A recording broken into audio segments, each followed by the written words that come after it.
Now we are going to learn what is the data types in X++.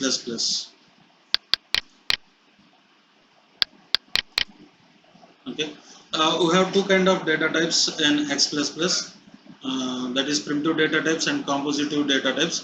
We can also create the extended data types and base enums which we build on the primitive data types. These can be, though what it means, these can be means actually extended data type and base enums can create in AOT only. It's not as a language constructor.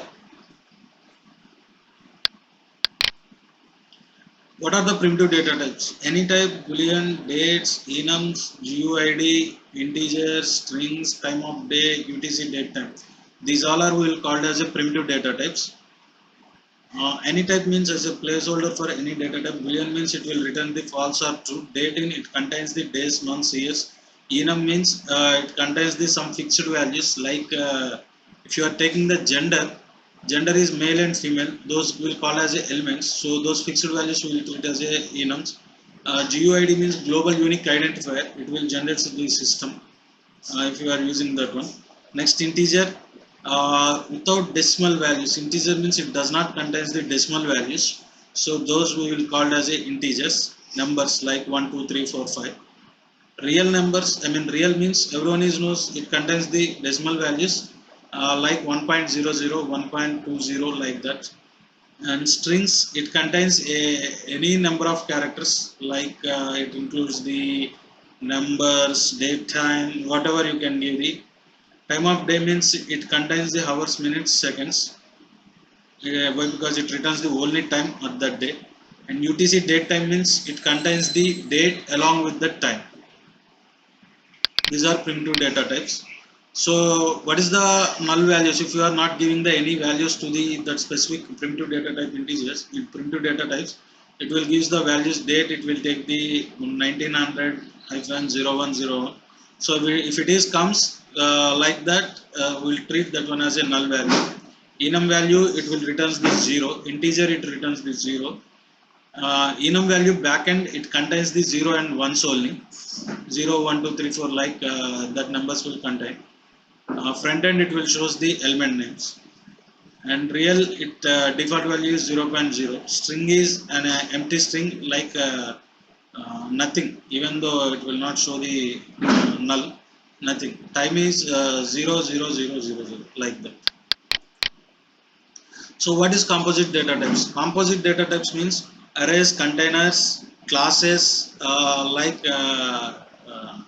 initializing that class, and delegates and tables will treat as a composite data types.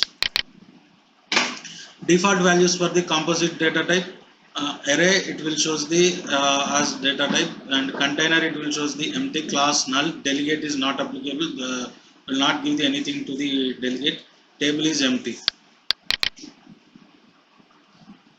So as we discussed in the previous screen, we can create the extended data types and enums also. Now I am discussing the extended data type.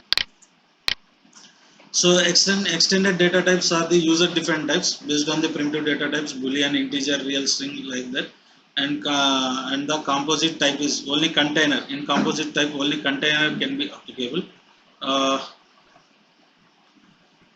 This feature is not, I mean, we can't declare the, we can't create the EDT in the X++ coding editor.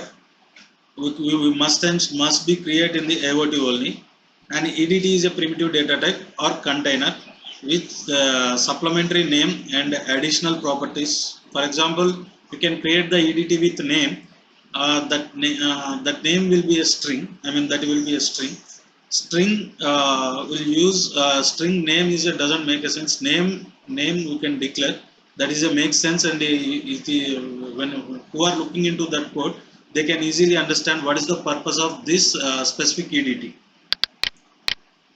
So like this, I already this name is already existing in this standard. I used that one. I declared the name like this. So by looking this one, we can easily say this is a name. Next one is conversion of data types.